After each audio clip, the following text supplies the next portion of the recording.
Hola, ¿qué tal, queridos fans? Muy buenas tardes. Estamos el día de hoy reunidos en su espacio seguro para un capítulo más de Al Alma. En esta ocasión tenemos a una gran colega, Alejandra Rosas, que ella es psicóloga educativa y nos trae un tema preparado muy interesante que, pues bueno, también es muy útil para el desarrollo en general de las personas y pues en este caso de los pequeñitos. Y bueno, pues quédense para conocer sobre lo que ella nos viene a platicar. Ya saben que pues aquí Al Alma es un espacio para reflexionar diversos temas y pues bueno, este también es pues uno de ellos, ¿no? Veremos con qué sorpresas nos encontramos, qué cosas aprendemos el día de hoy y pues que nos sirva para implementar en lo cotidiano. Entonces, pues bienvenida, Ale. Muchas gracias. También mi colega Diana, como siempre, tirando barrio. Sí. Pues primero que nada vayan por una pluma y un lápiz. Una pluma y un papel para que puedan tomar nota de todo lo que aquí Ale nos va a compartir. Y bueno, pues vamos a empezar, Ale. No sé si podamos empezar un poquito indagando qué nos vas a platicar el día de hoy. Claro. Bueno, ahorita que ya regresamos de una situación de pandemia, nos estamos dando cuenta en las escuelas que hay situaciones muy complejas, ¿no? Y una de ellas es que los niños les está costando mucho trabajo leer y escribir. Las maestras ahorita están así como de que no saben qué hacer, no saben cómo intervenir, los papás también están un tanto desesperados, los niños frustrados, entonces es un caos total. Por eso el día de hoy les vengo a hablar sobre este proceso de lectoescritura, ¿no? Y cómo es que ahorita nosotros podemos estimularlo. Ya que tenemos a nuestro pequeñito con ese problema, ¿qué puedo hacer yo como papá y qué puedo pedirle al maestro para que tengamos un avance y que este proceso pues no sea un proceso doloroso, ¿no? Sobre todo para los niños. Okay. Ale, ¿y de qué edad consideras que es oportuno que los papás empiecen a tomar cartas en el asunto con el proceso de lectoescritura?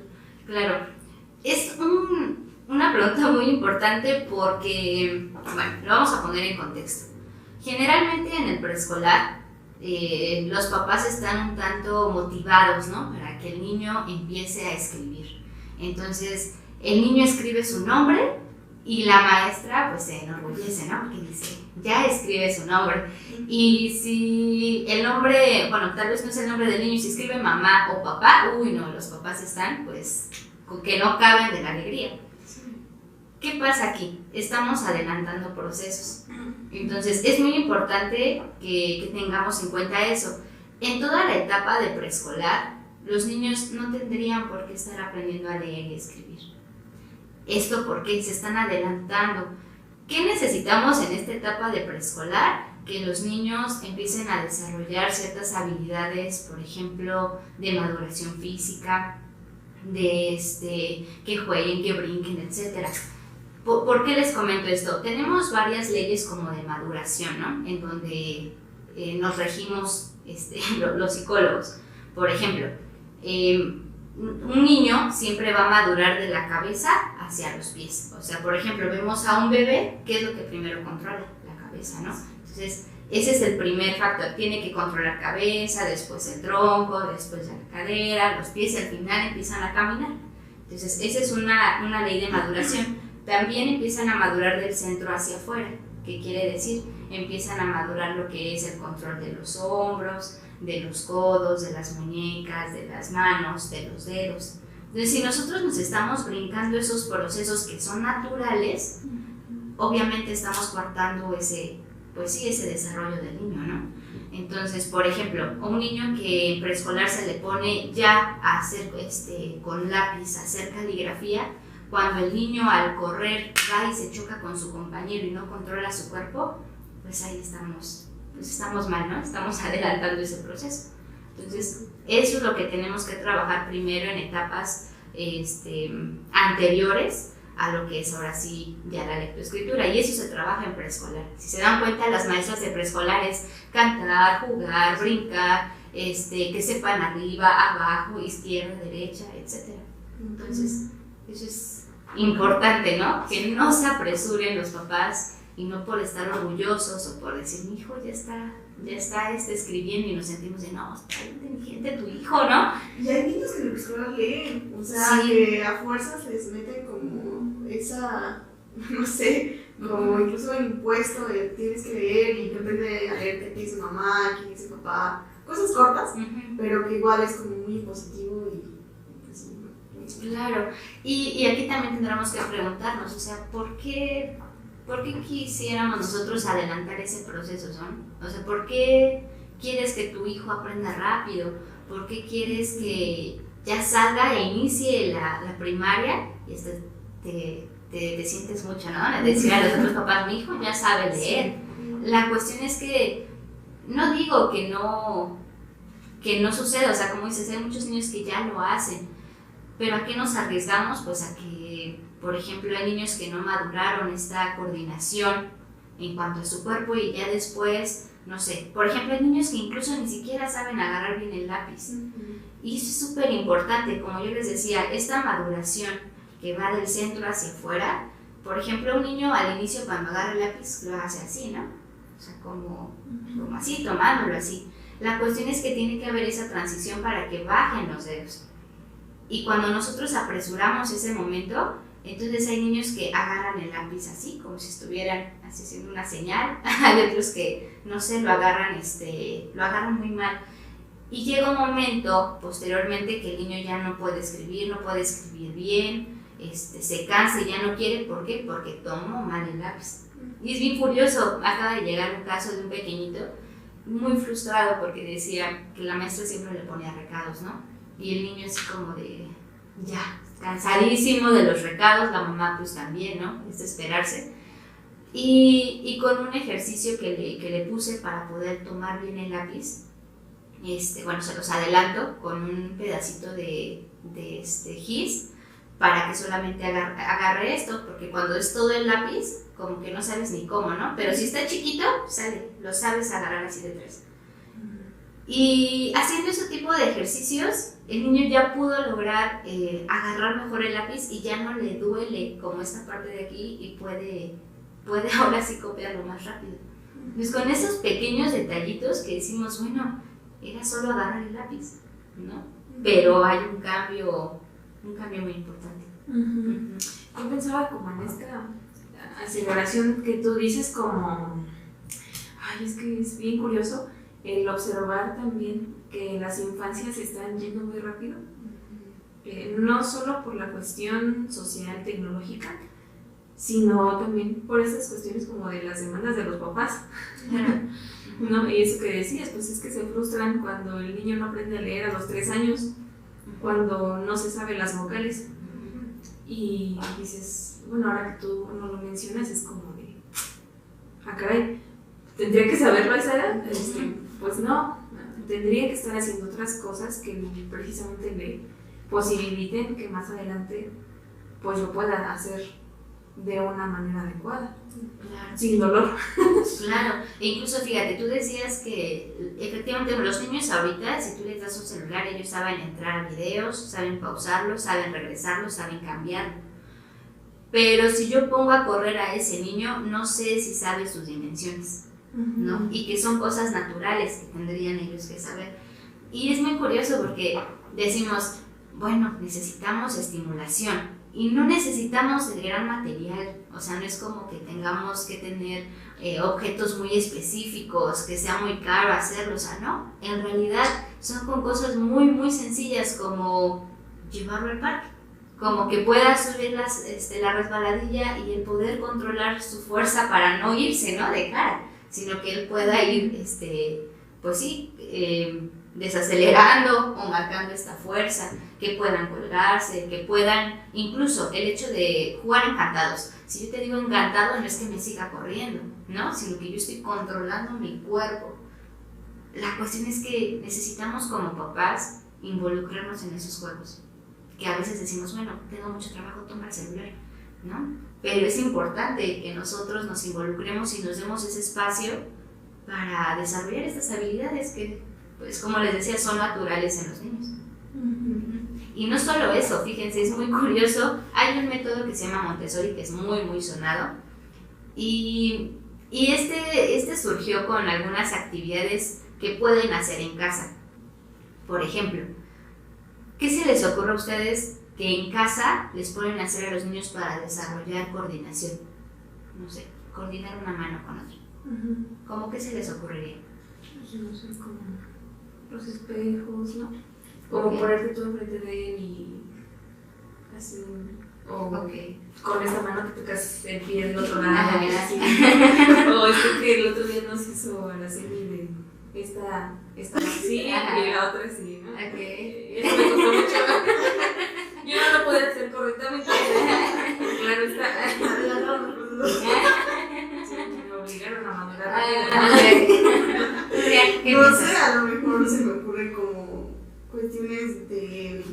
Yo pensaba como cuando te vistes. Como cosas más rutinarias, como pues, cuando te vistes tienes que coordinar que con una mano te pones esta manga y luego para ponerte la otra manga pues con la otra mano. Claro. Y hay pequeñitos que muchas veces no saben hacer eso. Pues no esperan a que exacto, son cosas tan sencillas como que el niño pueda vestirse, pueda quitarse la ropa, pueda abotonarse, pero no solo eso. Antes como que las actividades domésticas y que el niño las hiciera, decían no, sus derechos humanos, ¿no? O sea, los derechos de los niños ahí no se están jugando. Exacto, claro, había situaciones un tanto anteriormente de violencia y bueno, pues ese es otro tema. Pero ¿a qué me refiero? Muchas veces se satanizaron este tipo de actividades, que el niño lavara su plato, que el niño recogiera sus juguetes, que el niño barriera la casa. O sea, obviamente no toda la casa, pero sí su espacio, ¿no? Por ejemplo. Exacto, entonces muchas veces como que dijeron, no, es que los niños no pueden hacer eso. Y los limitaron en ese sentido. Entonces llega este método Montessori y dice, bueno, como que ven esas actividades que no son buenas, como que las adaptaron, pero en realidad son esas actividades. A veces no es tanto que pongamos a hacer al niño hacer el quehacer de toda la casa, pero sí que empiecen a hacer ese tipo de actividades, el hecho de que laven su plato, de que barran, de que recojan, de que limpien. Incluso hay una actividad muy muy bonita en donde se le pide al niño, por ejemplo en una plantita, que lave la plantita. Tiene el niño, nosotros se nos puede hacer fácil, ¿no? Así como que despacito, pero al niño se le hace tan complicado tener que controlar sus dedos para que no rompa la hoja, ¿no? Entonces lavar la hoja de la plantita es una de las actividades que nosotros ponemos para que el niño incluso empiece a desarrollar este control. Pues está bien interesante lo que nos comentas, Ale. Creo que es muy importante en darle espacio y darle como pues la importancia que tiene, ¿no? A esas cosas que parecen como, no sé, sencillas o a veces como irrelevantes también, ¿no? Bueno, ¿y eso qué chiste tiene, no? O sea, como qué objetivo, qué finalidad tiene que limpiar la plantita. Como si no tuviera realmente un impacto en el desarrollo del niño. Y creo que sí es bien importante darle, pues sí, la relevancia que tiene y pues ver que sí tiene un efecto a posterior. Claro. Incluso la autonomía, pensaba en la autonomía en esta parte de la casa, como es que muchas veces sí estamos ahí acelerados queriendo que el niño lea y que escriba y que haga todo perfecto, pero de una manera personal. Muchas veces no se sabe vestir, no se sabe hacer sus cosas como de forma, pues sí, autónoma, incluso como cosas no personal. Digo, respecto como a su edad, ¿no? O sea, claro, lo puede hacer dentro de lo que cabe. Y también pensaba en la parte de la socialización. Hay muchos niños que saben leer chiquitos, pero tienen como un problema muy grande en poder interactuar. O sea, ellos son como unas personas como muy ensimismadas, porque los papás como que apostaron mucho a solo lo académico, entonces no hay como un desarrollo de otra cosa. Claro, y acuérdense que el proceso de desarrollo de los niños pues es general. O sea, por ejemplo, ahorita pensaba como en qué proceso necesitan los papás como poner atención, ¿no?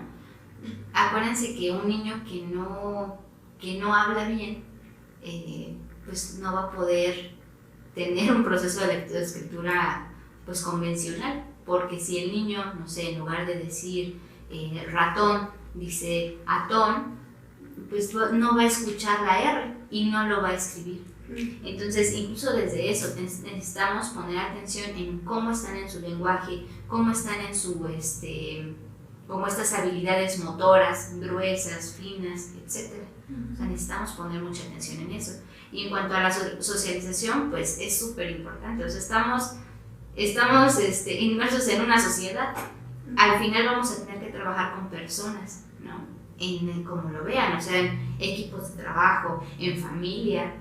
Vamos a tener que ser sociales. Si nosotros desde chiquitos les cortamos esa limitación, esa habilidad, les va a costar muchísimo trabajo. Y es súper curioso también porque hay niños que por no ser sociales, por decir, no sé, les da pena preguntar porque no entendieron, ahí también ya se está empezando a ver un rezago.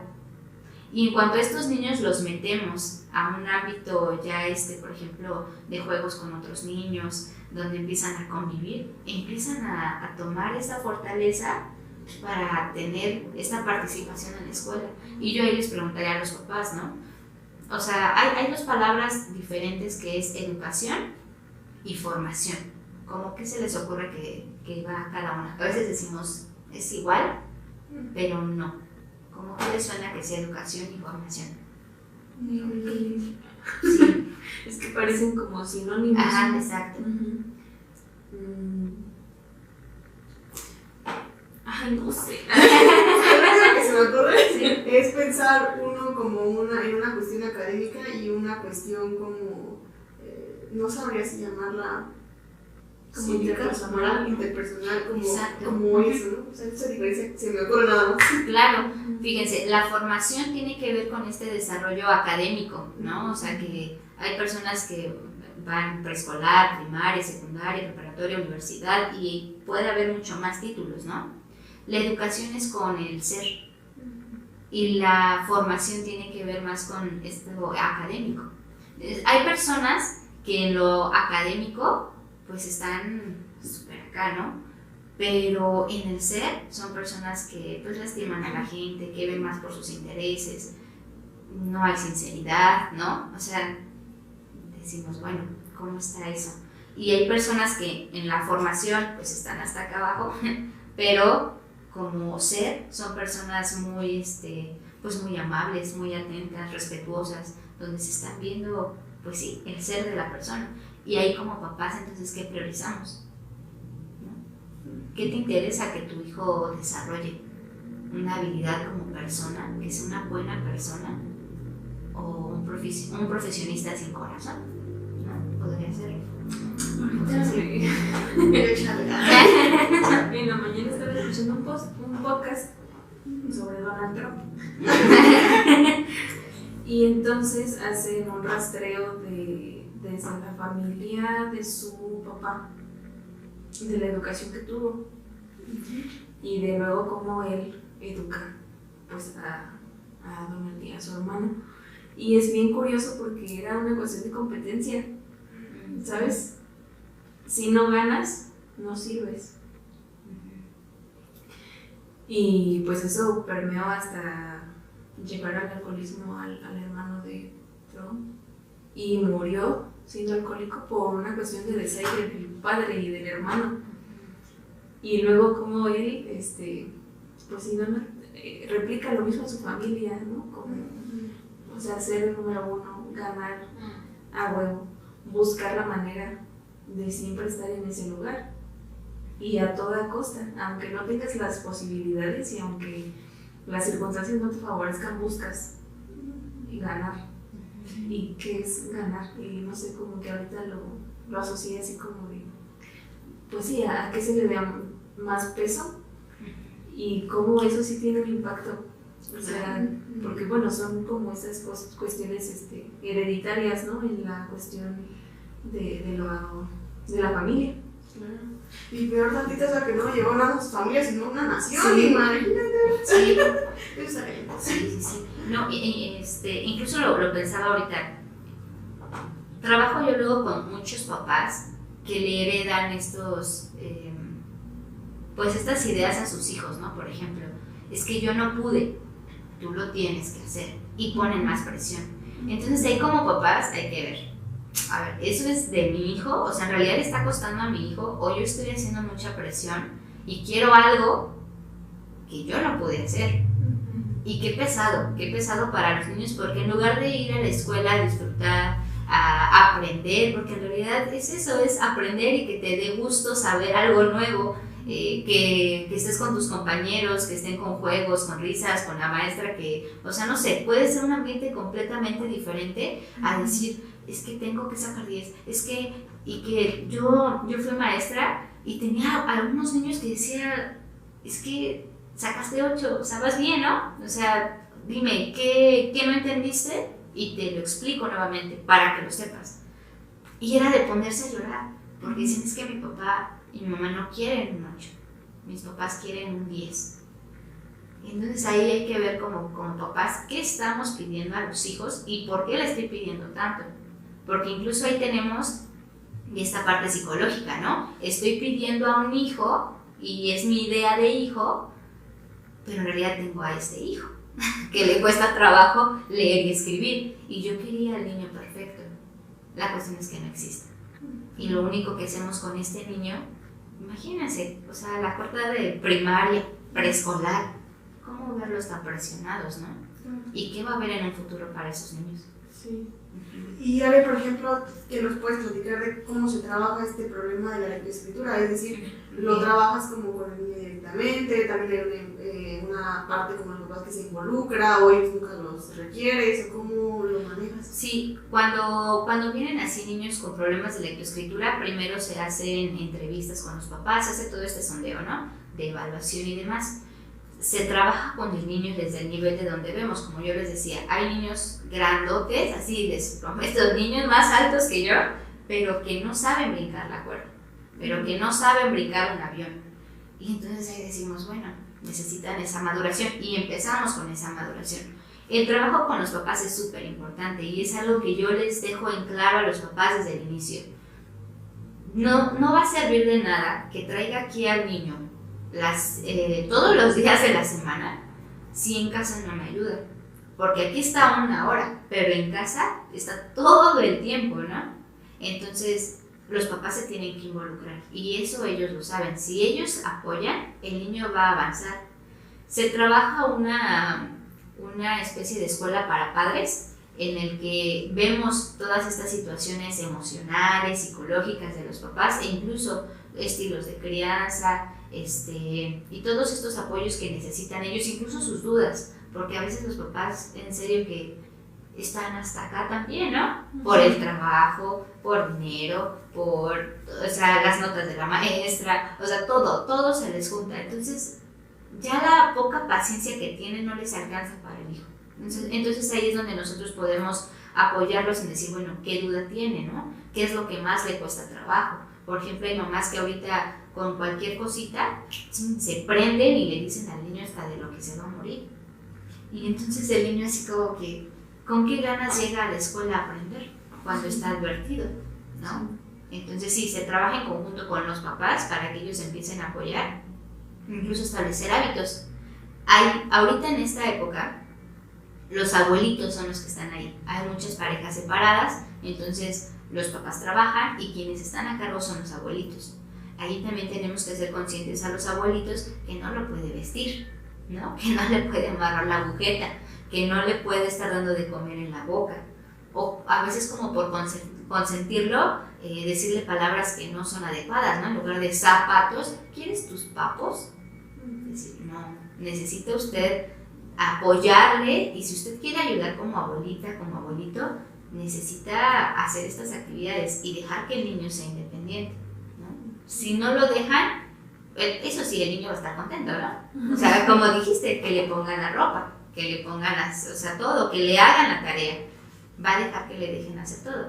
La cuestión es saber, cuando llegue, no sé, a la preparatoria, ¿va a seguir ahí su abuelita haciéndole las cosas? ¿Qué va a hacer de ese niño? Entonces sí, es muy, muy importante el trabajo con los papás y eso ellos lo tienen que que ver y reconocérselos también. Si ellos trabajan, el niño va a avanzar también. ¿Qué podrías comentarnos sobre el proceso ya como tal? Bueno, ahorita nos comentaste el tratamiento, digamos, ¿no? Como a grandes rasgos, cuáles son las partes que influyen en que, pues sí, es una cuestión como con los niños, se integran también a los papás, pero ¿qué es el proceso de la lectoescritura? Claro. Bueno, para precisamente tener este proceso tenemos que tener en cuenta que no es algo natural, o sea, como caminar, ¿no? O sea, al final el niño va a caminar. El proceso de lectoescritura nosotros tenemos que entender que es un código que nosotros como sociedad establecemos. Entonces, fíjense, ¿qué tanto nosotros llegamos a veces a presionar a un niño? Si nosotros, ustedes, bueno, todos llevamos música en la escuela, ¿no? O sea, desde tal vez algunos primarias, secundarias, si tuvimos que haber llevado, ¿no? La flauta, la guitarra, preparatoria, no sé, algunos. Pero si yo ahorita te pongo una partitura de decir, bueno, llevaste música, interprétame esto, ¿no? Es lo mismito que tienen los niños. A veces decimos, bueno, ya fuiste a la escuela, lee y escribe. Entonces es algo que para los niños es, pues no, o sea, igual, o sea, nosotros nos podemos poner con esa partitura y decimos, sí, pero pues no vimos eso. Entonces, el proceso de lectoescritura es primero, de hecho son dos procesos separados, a veces se llega a juntar, pero son procesos completamente diferentes. Primero, un niño tiene que aprender a leer antes que escribir. ¿Por qué? Porque necesitamos desarrollar esta parte fonológica, que se le llama conciencia fonológica. Que si yo veo que hay un círculo y un palito y que eso suena A, ¿no? Entonces ahí yo ya voy a entender que eso es A, igual que en una partitura, si yo veo algún signo, yo sé que eso va a significar algo. Y entonces es así como yo voy a empezar a decodificar ese sistema, ¿no? O ese proceso. Entonces eso es lo primero que tenemos que tener en cuenta. Si un niño no sabe leer, no va a poder escribir. Eso es algo bien importante. ¿Qué sería decodificar? Que a una letra, que es un garabato ahí, sabemos que va a llevar un sonido. Entonces, A, suena A, B, C, y también suena Q. O sea, eso es muy importante con los niños. Posteriormente, ensamblamos. Si veo una M con una A, es ma. Y eso, hay algunos procesos en los que a los niños se les dan palabras como para que se las aprendan. Pero, a ver, pensemos, nuestra memoria nos dará para todas las palabras que manejamos. Está más complicado a que si el niño se aprende las 27, ¿no? Las 27 letras. Entonces decimos, bueno, él ya puede con esta base decodificar todas las demás palabras que quiera, ¿no? No se tiene que aprender todas las palabras con M que hay, sino que puede decodificar que M con A es ma, M con E es me, y él puede pues hacerlo de manera autónoma. Posteriormente a esto es cuando ubicamos ya las sílabas, ¿no? Que va ubicando para posteriormente formar palabras. O sea, si nos damos cuenta, vamos desde algo tan simple y ya vamos haciéndolo más complejo. Y al final empezamos a leer palabras. Eso es lo que se tiene que realizar. Para este proceso de lectoescritura es muy importante tener en cuenta que se tienen que empezar con las mayúsculas. Es muy, muy importante. Primero se trabaja con mayúsculas, porque si nosotros tuviéramos ahorita toda una imagen mental de las mayúsculas, como cuáles son pues sí, como los trazos que se tienen que realizar. Con ángulos. Picos. Por aquí tengo una imagen que lo busco. Picos. En realidad, si se dan cuenta, son trazos como verticales, por ejemplo, así, horizontales, círculos, ¿no? Medios círculos, diagonales, ¿no? Incluso los invitaría a ustedes a realizar un ejercicio. Si, por ejemplo, nosotros en 10 segundos te pido que hagas líneas de abajo hacia arriba, te tardas más que si te pido que hagas de arriba hacia abajo. Es más fácil. Y es ahí donde nosotros también podemos empezar con el trazo, y es más fácil en las mayúsculas. Por eso se tiene que empezar con mayúsculas, porque es más fácil el trazo. Y son trazos que se manejan pues de manera como primitiva, ¿no? Entonces es algo muy, muy importante. Posterior a eso, pues sí ya es ya se meten ahora sí las minúsculas, porque a veces hasta les pedimos que hagan la combinación. Esta es mayúscula y minúscula, mayúscula y minúscula. Entonces, en lugar de ser poquitas, ahora hacemos un gran repertorio y es importante, ¿no? Que también tengamos esta conciencia de, pues es muchísima información para los niños e irlo trabajando gradualmente. Así es. Y Ale, y si tuvieras la oportunidad de darles como consejos a los papás o tips o algo como para poder poner de alguna manera mayor atención, incluso como ubicar si es que sus hijos requieren de de una intervención psicológica, educativa y demás, ¿qué es lo que ellos pudieran hacer en casa? ¿Qué está en sus alcances de hacer y que ya necesitan, pues sí, como requerir de un especialista? Claro. Bueno, es importante que primero ubiquen y observen a sus hijos. Lo que les digo, primero necesitamos madurar su cuerpo. Si un niño no madura y no sabe cuál es izquierda y derecha, y si le digo izquierda y se va al otro lado, por eso luego los niños combinan, no saben cuál es la B y cuál es la D, no saben cuál es la P y cuál es la Q. Entonces, desde ahí, desde su cuerpo, ellos empiezan a ver esa maduración, porque ya lo pueden llevar aquí chiquito, ¿no? Primero lo llevan grande acá en su cuerpo y después ya es algo más complejo aquí ya en la libreta, ¿no? Primero necesitamos ver eso. Si tu niño corre y pega mucho el pie, es como muy tosco al hacer eso. Si cuando juega con, no sé, con sus compañeritos, ves que llega y se estampa, ves que no sabe brincar la cuerda, es primero desarrollar esas habilidades. Es muy importante. Aquí es importante decir que los deportes pues son muy importantes, ¿no? Si se van no tienes que meterlo a la gran liga o así como a algo muy caro, o sea, porque les digo, con que se vayan al parque, o sea, aquí en San Juan tenemos cuántos parques, ¿no? Y cuántos están tan bonitos con juegos también súper adaptados para que se cuelguen, para que se puedan resbalar. Eso es importante desarrollar en ellos. Posteriormente, tienes que insertar a tu hijo en las actividades domésticas en casa, ¿no? Lo que les mencionaba, que aprenda a lavar su plato, que incluso ya hábitos. Si va a hacer actividades ya en la casa, eso también se me estaba pasando. A veces decimos, vas a hacer tarea, entonces en la mesa y no te paras hasta que termines la tarea. Tenemos que saber que los niños tienen muy poca tolerancia a estar sentados, porque el niño quiere saltar, brincar, quiere correr. Si el niño no se adapta a estar en la mesa, en el suelo, ¿no? ¿Qué pueden hacer los papás, por ejemplo, ahí con sus niños? Tapicen una pared o tapicen una tabla de papel. Y ahí con pinceles, con pintura, ahí que puedan hacer todo eso, ¿no? Eso es algo muy, muy bonito que algunos papás hacen y que el niño ya tiene su espacio para pintar. No precisamente con lápiz, ¿no? Pero sí con pinturas, sí con gis. El gis se puede meter en agua y pinta padrísimo, ¿no? Tiene unos colores más encendidos. Entonces, puede hacer eso, puede ser con pincel, puede ser con sus mismas manos, o sea, eso es lo que pueden hacer los papás. Posteriormente, tenemos que bajar nuestra atención como papás y decir, a ver, todavía está en preescolar, todavía no tiene que aprender a leer y a escribir, está chiquito. Si yo acelero eso, sé que va a haber consecuencias, ¿no? Ya ahora sí, cuando llega a los 6 años, y esto no es como por decir, no quiero que tu hijo aprenda, no quiero que tu hijo se adelante, no. Es porque neurológicamente todavía el niño no está preparado antes de los 6 años a hacer ese tipo de actividades. Y al presionar va a haber consecuencias. Entonces eso es para que lo tengamos en cuenta. Todavía no está maduro, por eso.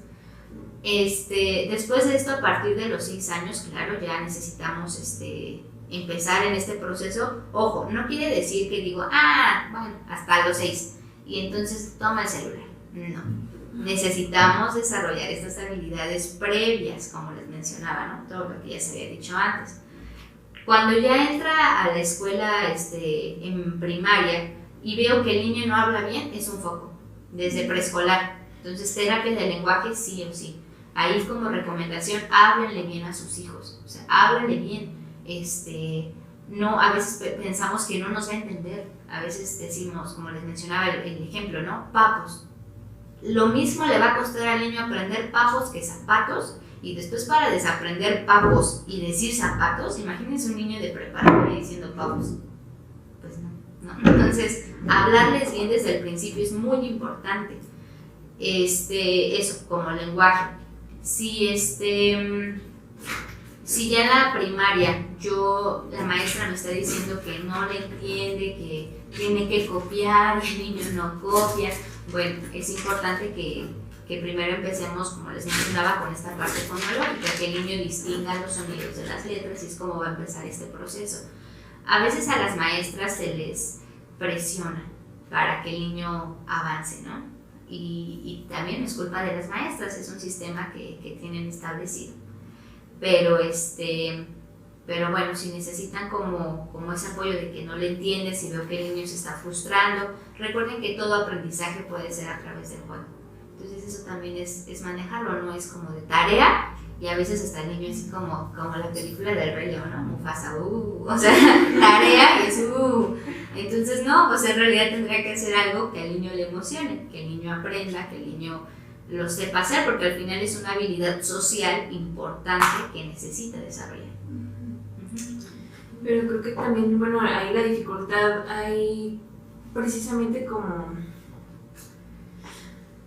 no sé, a veces siento por la inmediatez, por las cosas que uno quiere hacer así, pues de ya, ¿no?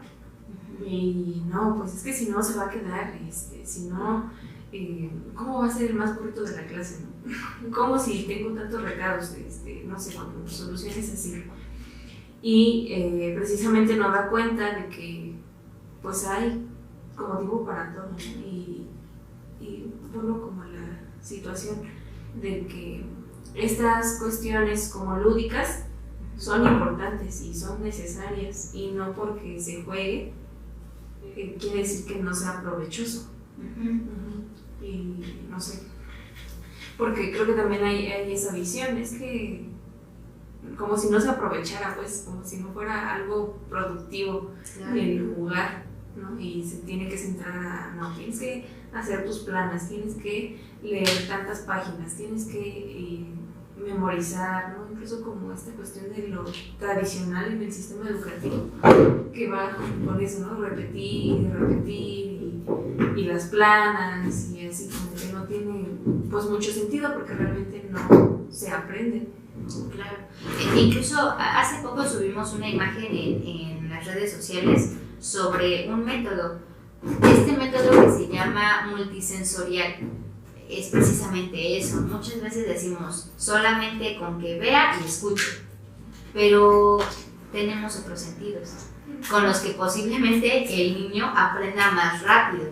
Hay niños que, por ejemplo, si le pones a hacer una plana de la B y otra de la D, puedes pasar horas haciendo esto y al final no te dijo cuál es la B y cuál es la D.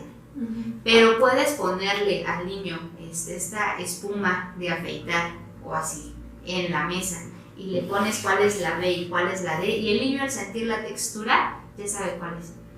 Entonces decimos, es que al final es juego, al final es buscar otras cosas. Hay niños que les cuesta trabajo, por ejemplo en preescolar, los colores, ¿no? Y entonces están, dime qué color es este, dime qué color es este, dime qué color es este. A que, por ejemplo, si le hubieras hecho gelatinas de colores y que se lo coma y que lo saboree, ya sabe qué color es, ¿no? O sea, son formas diferentes de aprendizaje que aprovechamos los otros sentidos. Obvio, no siempre se van a aprovechar, no todos, pero si buscamos la forma, los niños aprenden más rápido. Entonces es eso, o sea, bajar nuestra atención como papás y buscar estas otras estrategias que se pueden tener, ¿no? Vamos a ver como el proceso. Cuando un niño toma mal el lápiz, por ejemplo, ya en este caso que ya el niño ya sabe leer, que el niño ya sabe, ahorita lo que les comentaba era que hay unas estrategias como para que el niño pueda leer y que no sea tan difícil, que se llaman lecturas con pictogramas. Son lecturas o pequeñas oraciones que tienen imágenes. Entonces, les es más fácil y más llamativo leer. Posteriormente ya se quitan esas imágenes, se pone la palabra y el niño ya lo puede empezar a decodificar, ¿no? Pero bueno, imaginemos que ya estamos en ese proceso y que nuestro niño no agarra bien el lápiz. A ver, agarramos el lápiz, hay niños que lo agarran así, hay niños que lo agarran así. Recuerden que el proceso es que nosotros bajemos estos dedos, pero a veces hay niños que les cuesta demasiado trabajo. Entonces, en lugar de dejarlos trabajar con plumas, vamos a trabajar con gises o con crayolas. De preferencia que fueran baratas porque las vamos a romper. Entonces, a veces hay unas muy baratas. Por ejemplo, les voy a dar este pedacito. Si se dan cuenta, agarra esta, ¿ya? Con esta mano, y se dan cuenta que tiene que adaptar su mano como para que salga, ¿no? Pero si yo le pido que agarre agarra el pedacito, automáticamente, agárralo bien, lo agarra con los 3 dedos. Entonces, automáticamente baja los dedos y ya no tiene esta molestia de el niño cómo acomodarlo, ¿no? O sea, cómo lo agarra para que agarre con 3 dedos. Por eso, con esta técnica es como se puede empezar a trabajar con los niños. Les digo, puede ser gis, puede ser crayola, y entonces los niños pueden rayar como ellos quieran, pintar lo que ellos quieran, cambiar de color, y ya cuando empiezan a automatizar esta parte, hay algunos niños que incluso no saben qué hacer con estos dedos, pues se les deja. Los muchos. Consejo, por favor. Con clase. Sí. Ya que está agarrándolo, por ejemplo, aquí Diana, agárralo con los 3 dedos. Lo que se le pide es que con los otros 2 agarre la crayola y no se le tiene que caer. Con esto empezamos a automatizar. ¿A qué se refiere? A que el niño empiece a practicar y esa posición se le empieza a quedar. Lo que decíamos ahorita, ¿no? Nosotros creo que agarramos mal el lápiz. Bueno, pues cuando automatizamos, pues ya es más difícil corregirlo, pero si al niño de una vez le empezamos a automatizar para que agarre correctamente el lápiz, pues es con esa posición con la que se va a quedar. Y es muy fácil porque ya a la hora de escribir ya no se cansan tanto los niños y ya no es esta cuestión de que les salga como el gallito, que les duele esto de aquí, que el dedo ya se le calambró, porque es precisamente por eso, porque no agarraron bien el lápiz. Entonces es como recomendación ahí para que los papás lo puedan aplicar, pero ojo, no adelanten procesos, todavía esto es ya que el niño ya empezó a leer y escribir, a leer, si quiero saber qué puedo hacer antes, pues que empiece a manipular cosas, que empiece, por ejemplo, que con masa, con arena, con tierra. Por eso es importante dejarlos jugar con tierra, no, que no se la coman, pero que sí la agarren del ojo, ¿no? Sí, y ahí estamos manipulando, efectivamente, ahí estamos manipulando y haciendo pues control de nuestras manos, de nuestros dedos, ¿no? Sí. Al sentirlo. Oye, ¿y con esta técnica también mejora la caligrafía? Sí, claro.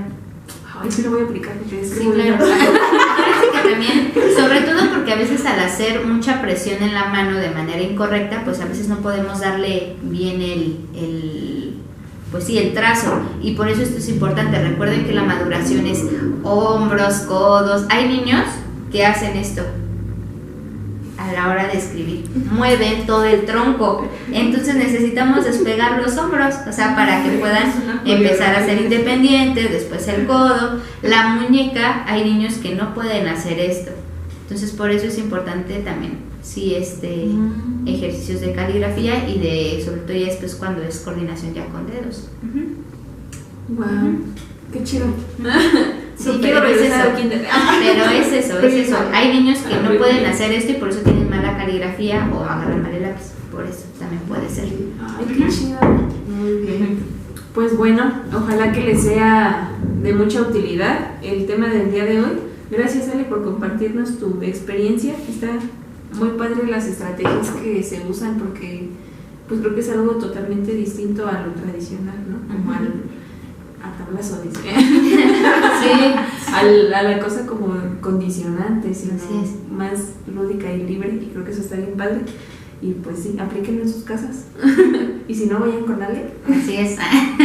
De hecho, vamos a dar apertura a un taller que es de educación inicial antes del preescolar. Esto tiene que ver no con aprender a leer y escribir, porque no son las edades, sino para empezar a trabajar aspectos de socialización, seguimiento de instrucciones, el control de sus cuerpos, como ese proceso que puede iniciar en el preescolar, sobre todo para los niños de 3 a 4 años que todavía no entran al preescolar, sobre todo en escuelas públicas, porque no hay nivel de primero, pero vamos a estarlo trabajando lunes, martes y jueves de 10 a 2. Okay. Sí, pues ahí les dejamos la información anexada ahí abajito, ahí en el videito, para que pues lo chequen y pues sí, que hagan algo con los pequeñitos, porque pues ya después llegan a la prepa y no. O sea, realmente son cosas que dices, ¿cómo no se atendieron antes? Y pues bueno, si estamos a tiempo, pues hay que hacer algo con ellos. Bueno, pues sí, gracias a ustedes por la invitación, y igual hay cualquier duda, cualquier cosa, pues que nos manden mensaje y lo vamos a ir resolviendo. Sí, pues si tienen dudas, preguntas y demás, las pueden anexar en un comentario y tratamos de darle respuesta con prontitud, ¿vale? Y pues bueno, amigos, aquí vamos a dejar el capítulo de Al Alma, agradeciendo ampliamente la disposición de Ale para compartirnos un poquito de su experiencia. Estén atentos para los demás videos que están programados, también de algunas cositas interesantes, y pues nos despedimos, ¿no? Bueno, pues entonces recuerden, amigos, que estos temas y otros nos llegan al alma.